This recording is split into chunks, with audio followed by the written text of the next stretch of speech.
This RealAg Radio podcast episode is brought to you by Coragen Max Insecticide from FMC. Get fast, selective, extended control of grasshoppers, Bertha armyworms, diamondback moth, and cutworms in a convenient, concentrated formulation. Coragen Max Insecticide works alongside beneficials for a 1-2 punch that keeps the fight going long after you've left the field.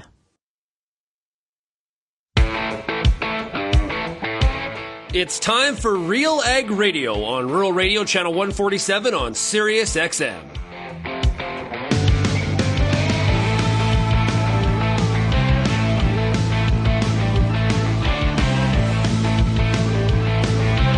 RealAg Radio and RealAgriculture.com is your home for insight and analysis of the issues that are impacting your farm business. Let's get real and get connected with RealAg Radio.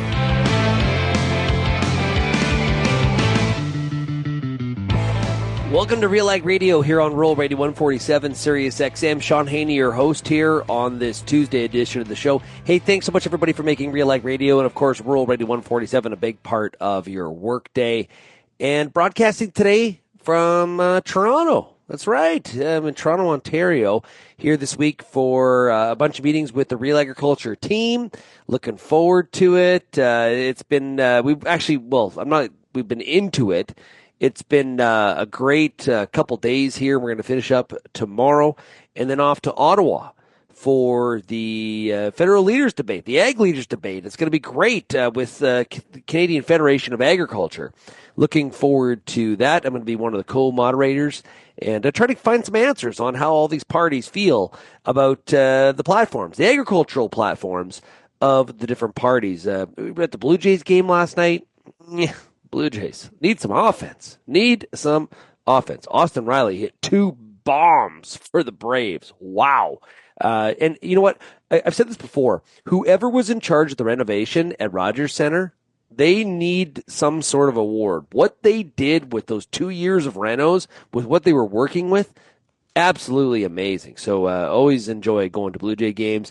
And I cannot remember the last game I was at that they actually won a game. It seems like I'm on a bit of a losing streak here, as well as the rest of our team as we go to these every year for our team meetings. Okay, today on the show, Michael Harvey. He's executive director at CAFTA. He'll be talking about the organization's big trip down to Washington, D.C. last week. We've got some fan feedback. We've also got Derryn Shrosbee from 33.7. He's the CEO with 33.7. We're going to talk today about, are you leaving a legacy or creating a liability? This is part 2 of our continuity conversation series. And then we've got a new Pests Predators podcast. We've got Carol Frost and Rachel Pizante in that episode as well. Now, if you have any feedback, we'd love to hear from you. Send me an email, shaney@realagriculture.com. Or, of course, you can always call the Real Ag feedback line, 855-776-6147. Let's take a break. We come back. Of course, we've got Michael Harvey from CAFTA. We're talking trade of Canada, U.S. right after this.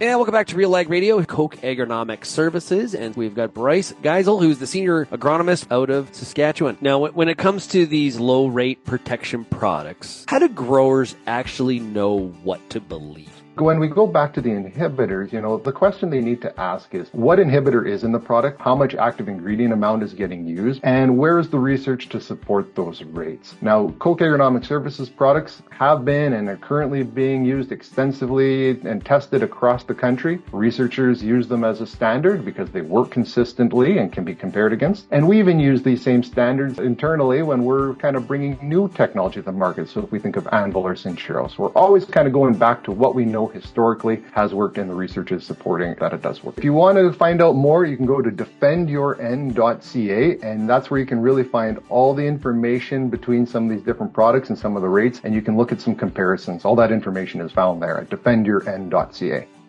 Growing corn? With Envita, you can cut your nitrogen and maintain yield, or maintain nitrogen and increase yield. Envita takes nitrogen from the air and turns it into nitrogen for your corn. It provides a right place, right time source of nitrogen to maximize your yield. Farmers who use Envita see healthier plants, bigger cobs, and less tipback. Envita is guaranteed to add more bushels to every treated acre. Start growing with Envita. Visit azotic.com to learn more. That's azotic.com.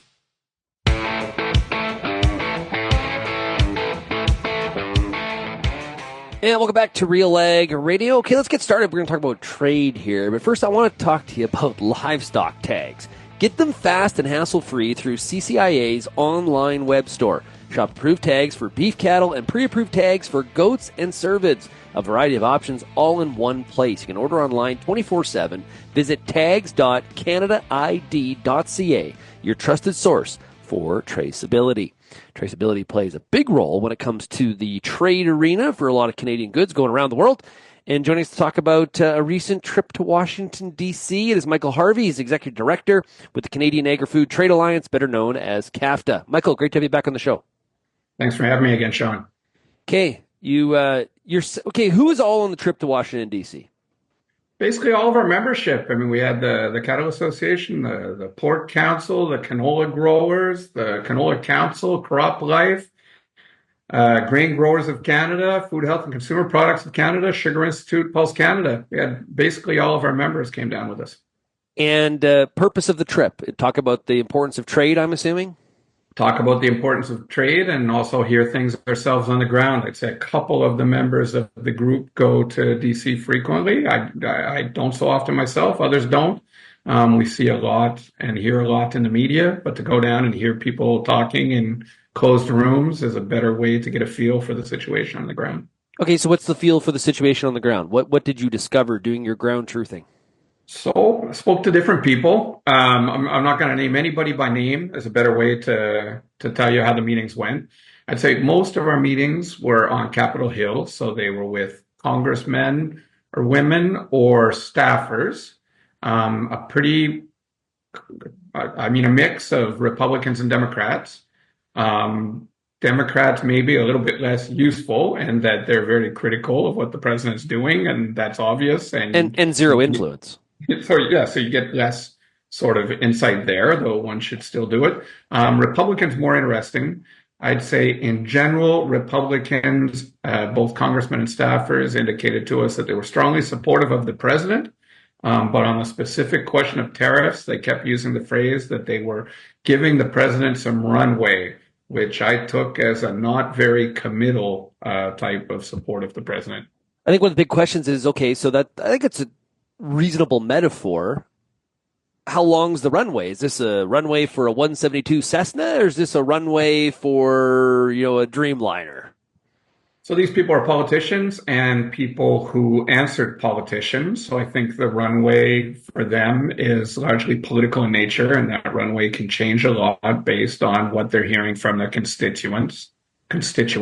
Yep. How nervous they're getting about things like midterms, things like elections in 4 years. I mean, these people live in permanent campaigns to a certain extent, and they're constantly recalculating these things. But I think they're also calculating the influence the president has over their careers. Of course, it's a pretty disciplined group, and people who disagree with the president publicly have been known to pay a price for that, and that's part of their calculation, right?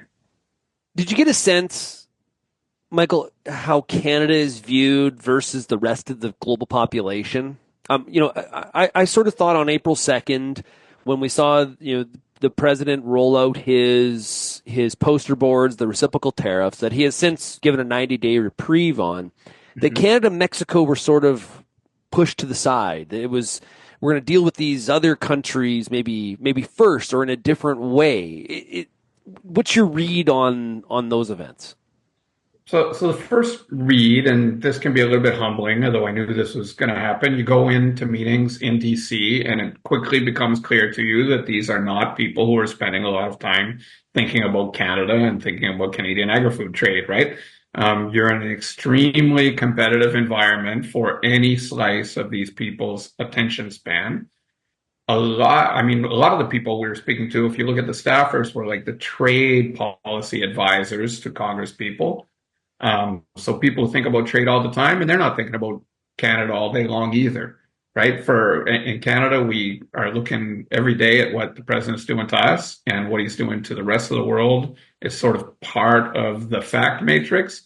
But if you're one of these staffers in Washington, it's the whole world at the same time. So when they come down and some Canadians sit down to talk to them about Canadian agri-food trade, well, they focus on it for half an hour, but they haven't been for half an hour otherwise. Is that an advantage or disadvantage? That's a fact. That's a fact. We can discuss whether or not it's an advantage or a disadvantage. It's just the situation, right? I did get a lot of goodwill. I mean, people were very polite. People were very pleasant. Happy to have you here. Some people made specific comments about how they thought it was very unfortunate, some of the rhetoric that's come out of the White House about Canada. I even got that from a couple of Republicans. Got that from almost every Democrat, right? So people overwhelmingly goodwill to Canada. Some people aware of some of the irritants with Canada and brought them up maybe as a way of supporting the president. But nobody had deep knowledge of anything related to Canada. Okay, so evaluation then. No, so knowing all of that, you kind of set the stage. Successful trip, or what's the outcome of it? Did mission accomplished, or? Well, expectation settings. We didn't think that a group of Canadian Agri-Food Alliance members was going to flip President Trump's position on tariffs and the world trading system, right? Yeah. But the goal of the trip being to increase awareness, I think, was positive. The goal of the trip being to increase our own knowledge of the situation on the ground, so we could bring that back to Canada, I think positive. Got a lot of media pickup in the ag sector in particular, people like you reaching out to me for interviews, for quotes. So in terms of raising the awareness of the importance of Canadian agri-food trade in the U.S., I think was very positive. But let's keep that expectation level reasonable. The United States is going to make its decisions based on their own domestic calculations, and those calculations are playing out. Okay, well, I'll tee it up for you. You've got a lot of American farmers listening to this show. What's your case? What, from a Canadian perspective, on why the CUSMA or USMCA agreement is critical to their benefit? So I'd say to American farmers, the discussion around tariffs is bad for you. Undermining Canada-U.S. trade is bad for you. Undermining USMCA is bad for you. Canadian agri-food products reduce your input costs. They make you more competitive globally. They allow you to be part of a more efficient trading system and a more efficient supply chain that allows you to get a higher value out of your products that you sell abroad.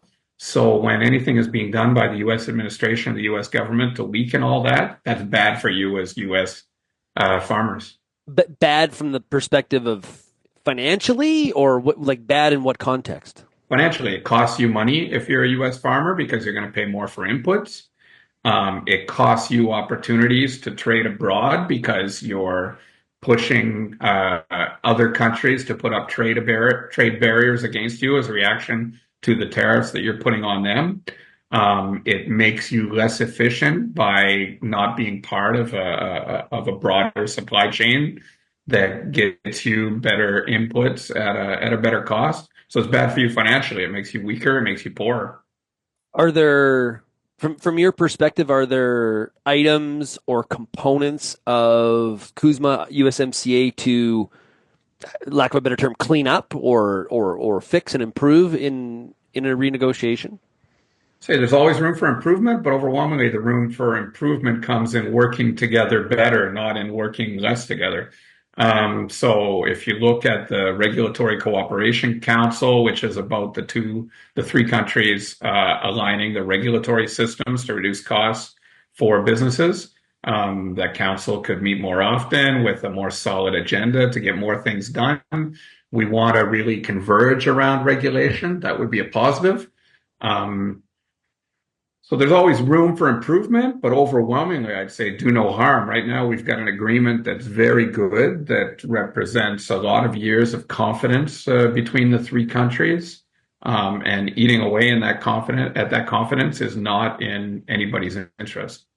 How some people have described to me when they do a lot of lobbying in DC for Canadian organizations or for Canadian interests, sometimes I'll hear that the closer you get to the Canadian-U.S. border, the more awareness there is versus, say, if I'm picking on states here, I'm not anyone in particular, but a Louisiana or a Florida is going to be different than, say, North Dakota or Montana. Is that fair? I think that's generally true. That's generally true. But then there's other people who've developed a specific interest in the bilateral relationship for their own reasons. I mean, Canada's a big trading partner for all the states, Yeah. not just the ones on the border. But obviously, people on the border, they'll tell you often, "Oh, you're Canadian," and they'll start with a personal story. There were a couple of meetings we had where they started talking about Winnipeg Jets games because they were from North Dakota, that sort of thing. So obviously that kind of personal connection puts things in the right, how can I say, just in the right sort of emotional state, right? Yeah. So is this something that CAFTA in the membership intend to do on a more regular basis, or is this kind of a one and done sort of kind of trip? I think all of us are going to go to Washington more often than we have. We all have bandwidth issues. We're organizations that generally focus on our work in Canada. But it's quite clear right now that the risks involved in our relationship with the United States are such that we're all pivoting, to use one of the words that everyone loves nowadays. We're pivoting to do more work on Washington right now as this political risk plays out. Have we, based on what you're hearing from your members, has there been any, are we seeing actual deterrent of trade flows, like tariffs on, tariffs off? Obviously, there's tariffs on when it comes to the auto sector, but for for goods that are USMCA compliant, they're business as usual. So, have we seen a restriction of trade flows at all, even with that situation being true? So early days, I mean, trade flows aren't normally measured on a daily sort of basis. There are all kinds of analysts out there who are studying how ships are getting loaded up and where they're offloading and this and that. But I haven't seen much in the way of solid data. If you look at things like Canadians' trips to the United States, you're seeing big movement in the numbers really quickly. Things like goods, it'll play out over a longer period of time. What I would say is if you're the type of person who manages political risk, that's gone way up, right? And I think when you look at how the stock market is gyrated with a general downward slope, that's an expression of overall confidence in the economy. And it's quite obvious that the investors in the stock market think that the future returns of big American companies are lower now than they were a couple months ago. Right. So that sort of thing, that doesn't play out over 24 hours. We'll see over the coming months. But things will play out. What also remember, you know what? He's only been in power for a little while, and the tariffs are on pause, on pause, on pause. It's a little bit hard to follow. So like the facts haven't played out that much yet. There's a lot more noise than fact in most sectors, especially in agri-food, where USMCA compliant goods have not been affected by the tariffs. So this is going to be a medium and long-term play to a large extent. Yeah, and you got some insight because you heard Bob Lighthizer, former USTR, speak in Toronto as well. Bob Lighthizer is an interesting person. His book, which is very cheap on Amazon, for somebody who wants to read it, gives you a pretty good insight into sort of the intellectual underpinnings of a strategy to relocate manufacturing to the United States, from the perspective of somebody who thinks that the global trading system has been very harmful to U.S. manufacturing. I don't agree with much of the man's thesis, but you have to give him credit for pushing his thesis when probably 98-99% of economists would disagree with what he's pushing. I'd also think you can overestimate sometimes how important the intellectual underpinnings of the strategy are in the president's decision-making on a daily basis, which doesn't always look super strategic from the outside. Generally doesn't look super strategic and doesn't look like he really sticks to his decisions a lot of the time. So it's hard to say, but Bob Lighthizer does make a theory for the case, which though I don't agree with it, I think it's insightful to listen to it. We've been talking to Michael Harvey, he's Executive Director with the Canadian Agri-Food Trade Alliance, CAFTA, better known as, that represents all the exportable ag commodities in Canada. Michael, thanks a lot for joining us here today. Appreciate it. Thanks for having me. Hey, the Lemkin Solitaire and Equalizers, Seeders and Planters offer disruptive innovation like vertical banding, dry and or liquid onboard fertilizer, and at great prices. Go to lemkindemo.com for more information and to request a demo. We're right back on RealAg Radio, Rural Radio 147, right after this.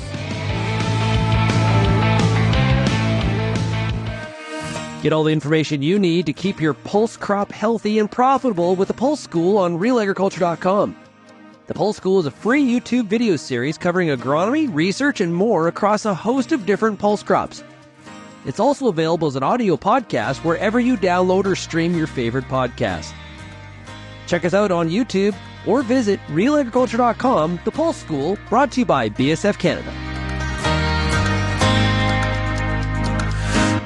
It is time for today's product spotlight. Joining me now is Jason Mann. Genesis Fertilizers announced a new partnership with the Arctic Gateway Group. Tell us about this partnership. Arctic Gateway Group is owned by quite a number of Indigenous communities in northern Manitoba. They're owners of the Port of Churchill and the Hudson Bay Railroad. Why it's important to us, everybody thinks Genesis Fertilizers is about nitrogen plant. We want to build nitrogen production in Western Canada for Western Canadian farmers. But when you're using nitrogen, you also need phosphate. And the idea of working with Arctic Gateway Group is to find a solution to bring phosphate into Western Canada. We don't produce any phosphate in Canada, so we're very dependent on imports, and most of those imports come from USA and North Africa. Now, we thought it would be prudent to look for a source of phosphate. We'll call it tariff-free, where we don't have to worry about the risk of tariffs. If we can source phosphate somewhere globally and then bring it in a Panamax vessel into Churchill into Western Canada is a very efficient route. It's the closest tidewater to prairie farmers. For anyone who's looking for more information, head on over to the Genesis Fertilizers website.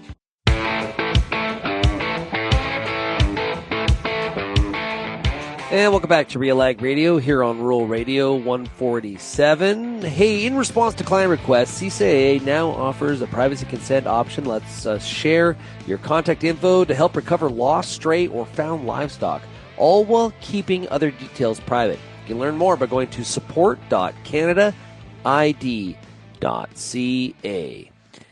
Okay, I wanted to read a piece of fan feedback here from Garrett, who says, "Hey, Shaun and Lindsay, after Friday's show, I thought I'd pass along an untested theory to get your thoughts. Are the polls screwed towards the Liberals because of the age demographics?" So his thought is, because of younger people tend to be busier with families and workload, that they're less likely to answer the polls than the older generation that are more financially secure and don't feel the same weight on their shoulders as young people. Do they see a polling company contacting them and hang up the phone because they don't have the time to deal with it or the patience when they contact them?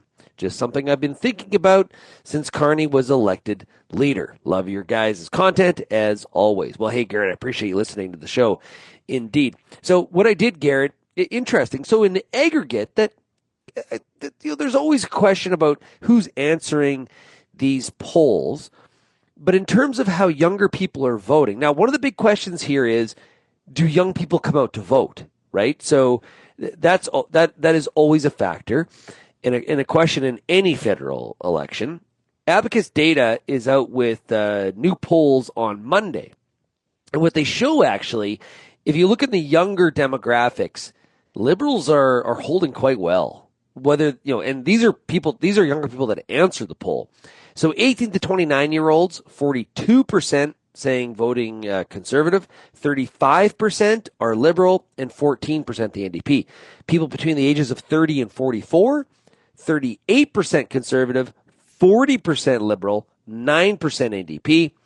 And then, of course, we're getting into what we would say probably middle-aged and older demographics. So if you average those out, people between 18 and 44 are looking about 40% Conservative and about 37% Liberal. So, and that was I remember showing in some of my presentations going back to last fall. It was like all of those age groups were extremely swayed towards the Conservatives. So the Liberals have definitely swung back.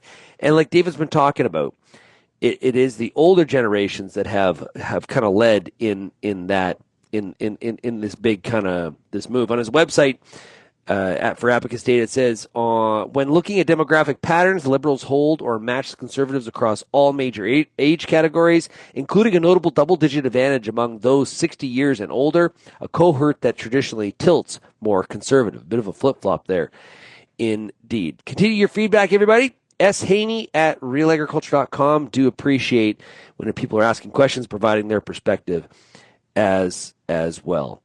Vaterstad is partnering with Canadian farmers for outstanding emergence. Their line of tillage, seeding, and planting equipment offers solutions for all soil types, field conditions, and tillage practices, helping you to maximize yield. To learn more and find your local dealer, visit vaterstad.com. Right back on RealAg Radio right after this.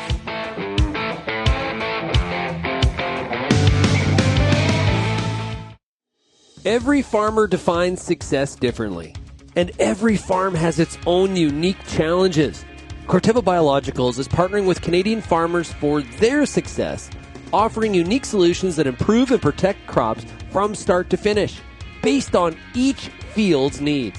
Using proven, predictable solutions across all crop stages, Corteva Biologicals helps build healthy, productive, and profitable farms. Corteva Biologicals, we're growing together.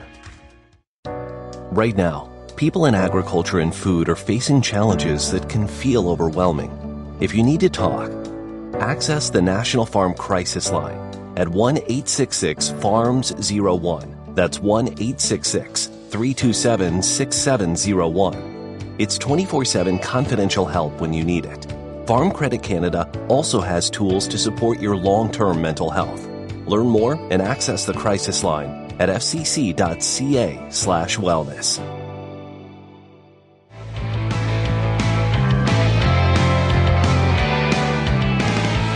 And welcome back to RealAg Radio. Hey, need livestock tags? Get them fast and hassle-free through CCIA's online web store. Shop approved tags for beef cattle and pre-approved tags for goats and cervids. A variety of options all in one place. Order online 24/7. Visit tags.canadaid.ca, your trusted source for traceability. We're talking today to the CEO and founder of 33/7, Derryn Shrosbee. Derryn, how are you doing? I'm good, thanks, Shaun. How are you? Hey, I'm doing really good. Now what we're going to do, we've talked in the first segment about what is my farm worth. What we're going to do here today is we're going to dive a little bit deeper into a really good question for the more senior generation on the farm.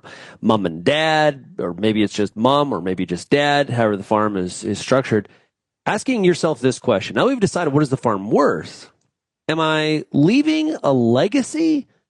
Or am I creating a liability? Those are big differences. Yes, and we touched on it in the first question, right? The first question is, how much is my enterprise, farm, and business worth? The second question is, am I creating a legacy or leaving a liability? And we touched on the mathematics. Remember the 10 million example, 551. There's the mathematics. And that's all good. So generation one, let's use easy math and say generation one is 70, we're 50, and then there's 25-year-olds. So easy math steps down, right? So now that we've found, using the same example, the 10 goes to 5, goes to 1, right? So let's say the generation at 70 is still on the farm, and they're going to transition off the farm payroll, but they continue to live on the farm, which is because they have knowledge, they have experience, they have skill, and they want to pass that down, and they want to enjoy their grandchildren and their children on the farm. So they're not leaving the farm, the income is changing, the way they get paid. So let's say, for example, the 70-year-old owns everything. So in a lot of farm cases, there's a lot of control at the generation one level, which is the oldest level on the farm. Yeah. They haven't relinquished control yet because, in their opinion, they're going to take the lug nuts with them when they go, right? Which is not the best strategy, but it is a strategy.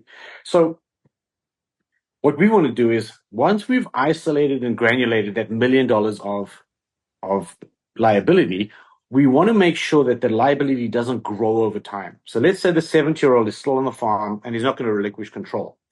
What we could do is we could make sure that $1 million of tax liability stays exactly where it is. It doesn't change. That's called an estate freeze. So what we do is we freeze the value of the farm and the business at, in this case, it would be $10 million. So we freeze the value at 10.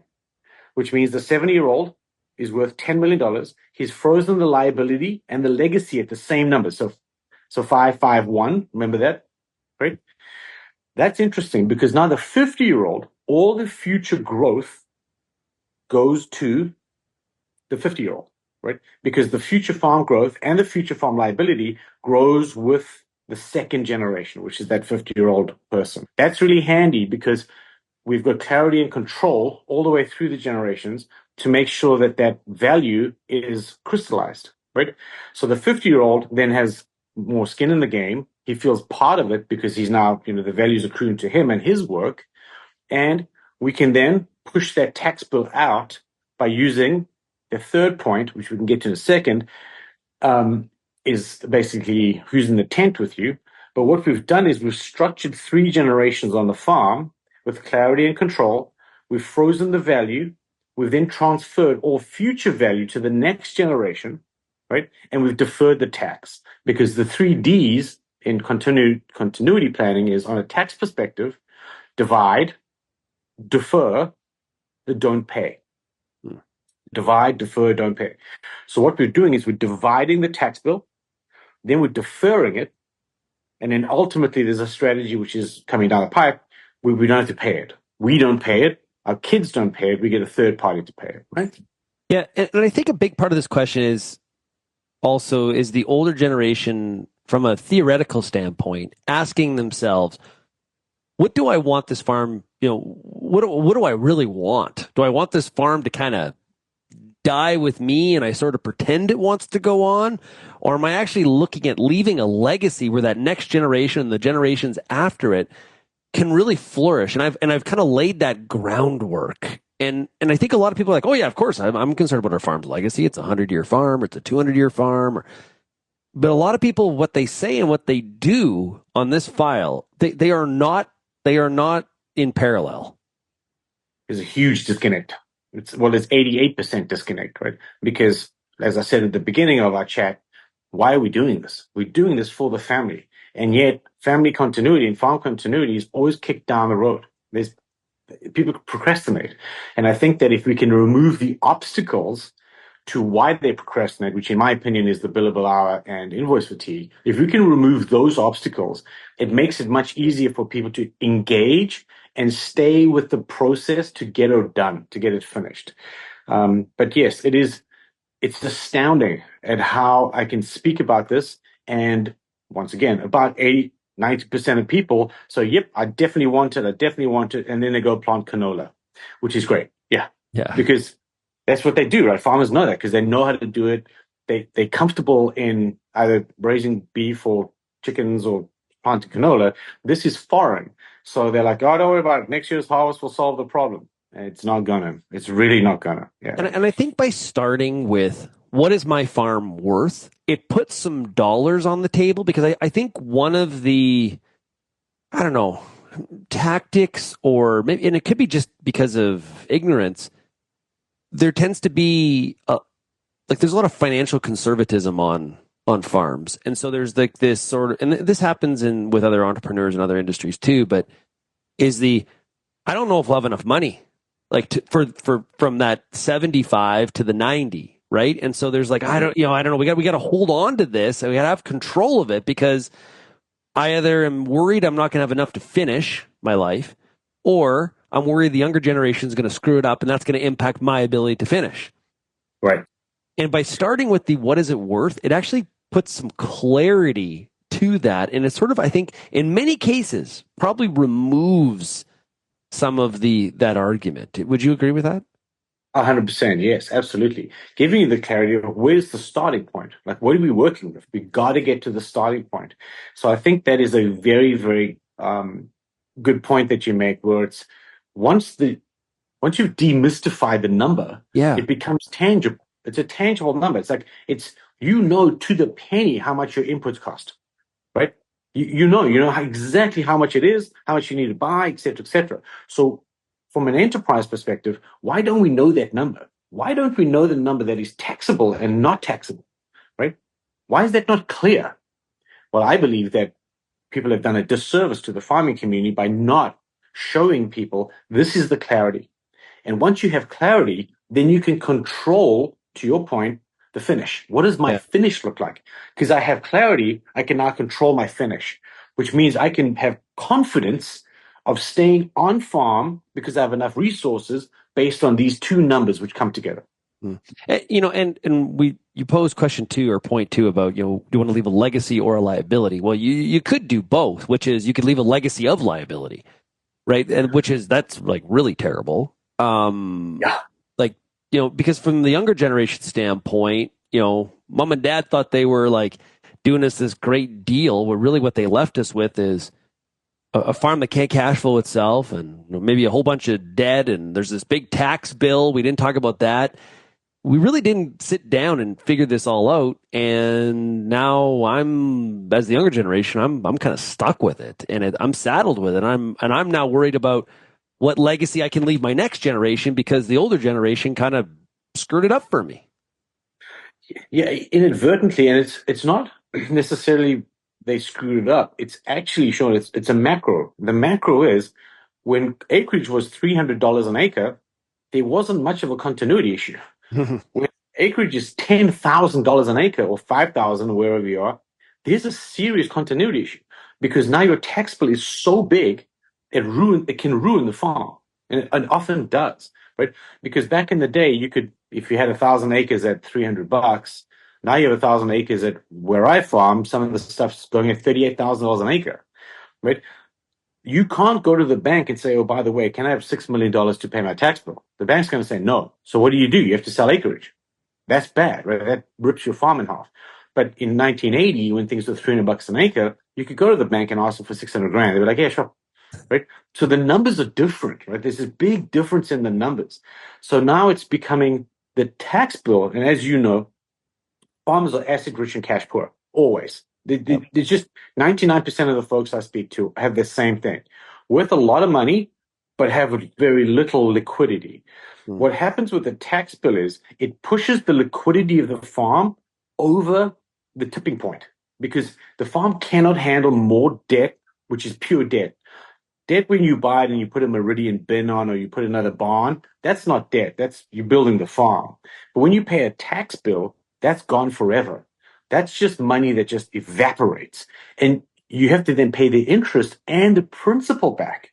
That is ruinous to a farm. Ruinous, right? So without correct continuity planning, it becomes very difficult for the finish, for whatever generation, whether it's yours or the kids or the grandkids, right? So, yeah, it's because of land valuation, in my opinion, as opposed to farmers not like, I shouldn't say giving a shit. They do care. They just don't know where to start. And then the land value went up. So they're kind of stuck in this tsunami, this perfect storm of this tax tidal wave coming down the pipe in the next 8 to 10 years. And if it's not dealt with, a lot of acreage is going to be owned by the bank, which kind of sucks. Hey, Lemkin Solitaire and Equalizer seeders and planters offer disruptive innovation like vertical banding, dry and or liquid onboard fertilizer and great prices. Go to lumpkindemo.com for more information and to request that demo. That's lumpkindemo.com. We'll be right back on RealAg Radio, Rural Radio 147, right after this.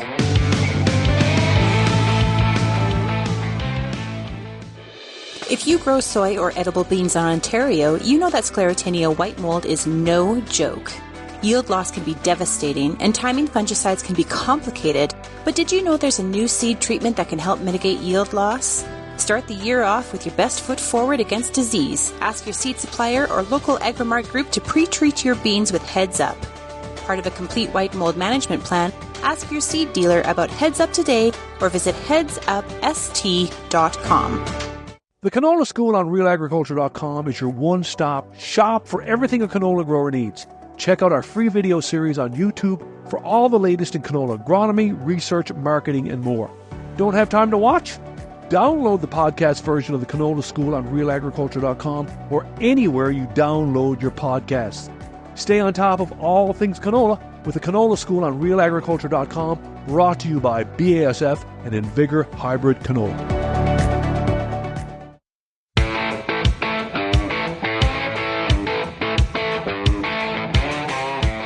And welcome back to RealAg Radio here on Rural Radio 147, Sirius XM. Hey, maximize productivity and profitability with an innovative all-in-one approach to farming. Combine accounting, business planning, agronomic field planning, and advanced technology. MMP Ag Intellect delivers personalized solutions that empower you to make confident, data-driven decisions. Visit mmp.ca to find out more. Welcome to another episode of the Pest and Predator podcast. I'm your host, Shaun Haney of RealAgriculture.com. I've got two great guests today. We're going to really dig in on, as we like to do here, beneficial insects and really talking to entomologists and finding out what exactly is going on inside that canopy. Today we are joined by, like I mentioned, two guests. We've got Rachel Pizante and Carol Frost. Welcome, both of you. Thank you. It's great to be here. Thank you. Okay, Rachel, let's start with you. Introduce yourself and some of your background, what you're working on. Sure. I'm a PhD student at the University of Alberta. Carol's one of my supervisors, and I work broadly on flower visiting insects, but I focus on hoverflies, and I work on them in a few different settings, but my main focus is in agricultural settings and canola crops. Very cool. We're going to learn more about hoverflies here today. Carol, how about yourself? I'm Carol Frost. I'm an assistant professor in the Department of Renewable Resources at the University of Alberta. I'm an insect community ecologist, and I'm very interested in ways that we can conserve beneficial insects in agricultural systems in Canada. Yeah, as we should be. And this is a topic that I think more and more farmers are aware of, but there's still a lot of there's still a lot of learning to be done, but there's also a lot of research to be done as well. It's a very, very I find a very interesting field, and I have found these Pest and Predator podcasts so interesting over the years. So, Rachel, let's start with you. Hoverflies are a keen interest of yours. Why are hoverflies an important family of beneficial insects? So hoverflies are important because they actually provide two ecosystem services. So the adults fly around and visit flowers. They visit them for nectar and pollen, but as they're visiting the flowers, they'll get pollen on themselves. They visit other flowers, and then they can pollinate. While the larvae of some species of one subfamily, they can predate on aphids. So the adults, the females, will lay their eggs near aphid colonies, and then the larvae, which are it's a family of flies, so the larvae are maggots, so they don't have any legs, and their mouth parts are two hooks, and they'll tear through aphid colonies. As Rachel usually tells people, they're a really underappreciated insect family. They're incredibly diverse in Canada. In Rachel's study, she found 92 species in agricultural fields in Alberta. So given that they do such useful things, I think they're underappreciated and understudied. Yeah, need to give more attention. And to be honest with you, maybe I'm admitting this for a lot of the audience, I really wasn't aware that much of hoverflies before Rachel and I chatted a couple weeks ago. So I think you're very correct in that statement. So, Rachel, are there particular hoverfly species that are particularly more important as beneficial insects? Yes, there's one particularly for the prairie provinces, Toxomerus marginatus. It's a small species, maybe only 5-6 millimeters long, and it's pretty easy to ID, at least central Alberta, because it's the only one of its genus that's around. As you get more further east, you're going to find more species of this genus. Like I said, they're small, and you can tell what they are because on their abdomen, they have a fancy little pattern that looks like two commas, and they'll have a yellow band around their abdomen, so around the outside of the abdomen. And they're important because they actually visit canola in higher rates than bees. So we found in our study very little bee visitation to canola. One year we only found 14 bees visiting canola out of all the transects we walked in the canola, whereas Toxomerus marginatus we found well over into the hundreds. Cool. And the larvae do predate on aphids as well.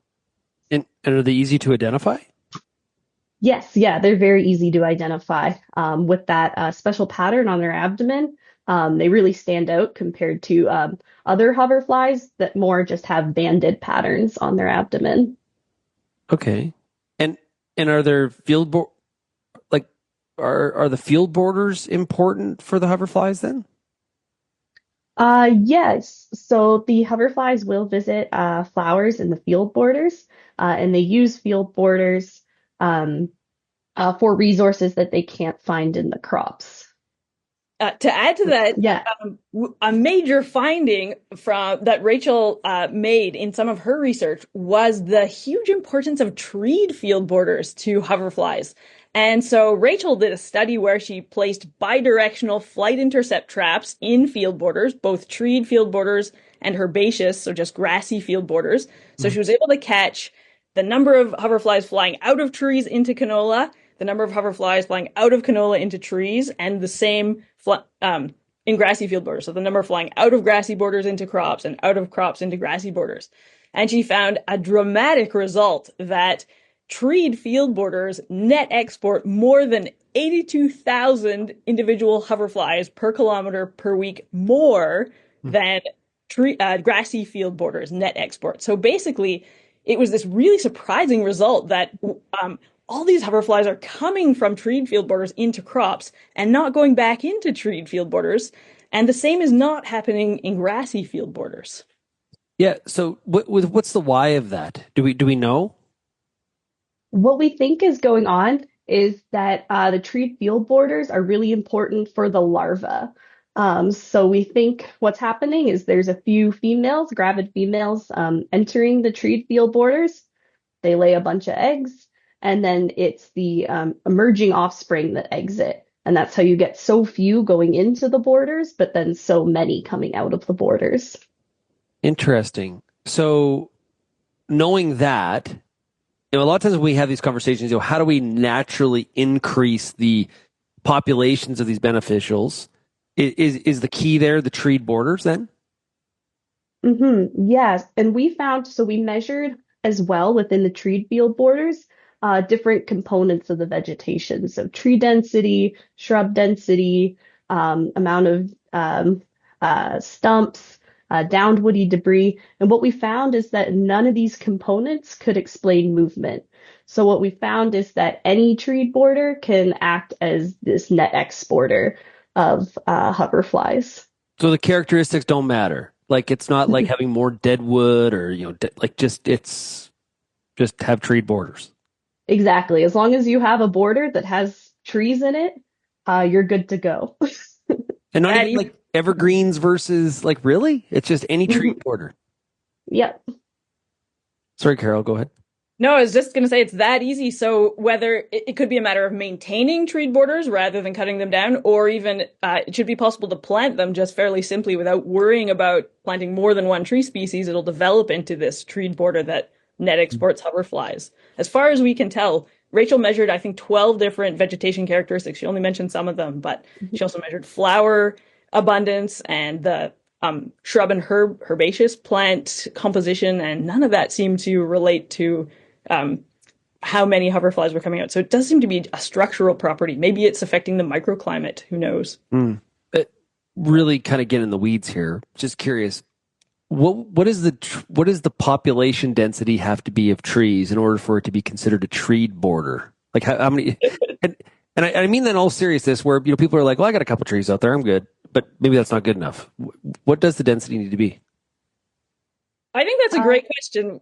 Sorry, I'll just go and then you go, Rachel. We didn't actually study that, but maybe Rachel can describe what the borders were like that she did have traps next to. Yeah, we had a range of treed field borders. So we tried to select some that were gappier, so not as many trees, sparser amount of shrubs. And we had some that were thick enough that you couldn't walk through them to the other side. I don't have the exact number in my head, but there was quite a variety. That's very interesting. Okay, Carol, what other beneficial insects could benefit from these treed field borders? Well, that's a good question. And we are interested is this just a phenomenon that you see with hoverflies, or do other beneficial insects really benefit from treed borders as opposed to herbaceous borders? And another PhD student of mine, Pilar Jimenez Ronquencio, is studying several other groups of beneficial insects, so including carabids, which are ground beetles, spiders, ground-dwelling spiders, and vespid wasps. So those are your paper wasps, hornets, yellow jackets, and we don't tend to think we want to conserve those insects, but they are voracious predators of many crop pests as well as other insects. So we've been studying all of those. We haven't found quite as dramatic effects on any of them. However, for carabids, there do seem to be more carabids hanging out in both kinds of field borders, actually, early in the season, and then late in the season, there's way more carabid activity in crops. So both kinds of semi-natural vegetation in your field borders do seem to promote ground beetle over winter survival. The data's not quite complete on that. Pilar is identifying tens of thousands of beetles, so she's still not quite finished. So we'll have more of a story on that later. Spiders are way more abundant and active in any kind of border than in crops. So borders maintain spider diversity in agricultural landscapes, but the spiders don't seem to be actually moving into the crop that much. And then wasps, there's way more to and fro movement between wasps and crops in between treed field borders and crops than between herbaceous field borders and crops. That one's not quite as dramatic a difference as for Rachel's hoverflies, but again, it seems that treed field borders really benefit wasp movement into crops as well. Do these findings carry across multiple geographies? Like, so if we were looking in the Edmonton area versus looking in around Winnipeg, or versus, we're in Alabama, I don't know. Yeah, that's a great question, and it definitely needs more research, but there is one study from Dr. Alejandro Costamagna's lab in Manitoba, and that he and a student in 2019 published a paper that found a similar finding in soybeans. So there was way more hoverflies moving out of woodlands into soybean than out of some other crops into soybeans. So it wasn't exactly the same design of study. Again, they were using these bidirectional flight intercept traps, but they didn't compare herbaceous treed borders and field borders. But it is still support for this idea that even across the prairies in Manitoba, we still see that trees are supplying hoverflies to crops. Yeah, I could see us having to work out some like net benefit calculations, because we've taken down a lot of tree lines. Yeah. Fields for a number of different reasons. Yeah. And well, Rachel's actually just been to do an internship in New Zealand where she's been working on a kind of model that should allow exactly this. Would you like to talk go about for it? Yeah. Yes, I've been working on a model. It's called an individual-based model. And pretty much what it is you, on your computer, you set up a fake canola field and you outline it with borders. And then you can have individual flies move around according to a set of rules that you create for them. So we're using the rates of movement and flower visitation that we found in our study to inform the model. And then we can vary the amount of treed border and herbaceous border around the field and track the number of pollen grains that the flies are depositing around the field to see how crop pollination changes when you change the field borders. Highly encourage you to check out the Pests and Predator podcast. This is just another example of some great information from some entomologists doing some awesome work. Of course, beneficial insects working for you, the farmer, for free. You can find out more by going to RealAgriculture.com or download the Pests and Predator podcast wherever you get your podcasts. If you have any feedback on today's program, we'd love to hear from you. Send me an email, shaney@realagriculture.com. Or, of course, you can find Real Agriculture across all the different social media platforms, or call the Real Ag feedback line, 855-776-6147. Thanks, everybody, for getting real and getting connected with Real Ag Radio. Of course, we'll chat again tomorrow. Cheers, everybody. Thank you for downloading this Real Ag Radio episode brought to you by Coragen Max insecticide from FMC. When you need to protect your crops from damaging insects, Coragen Max insecticide delivers fast, selective, extended control of grasshoppers, Bertha armyworms, diamondback moth, cutworms, and more. Ask your retailer or visit ag.fmc.com/ca today.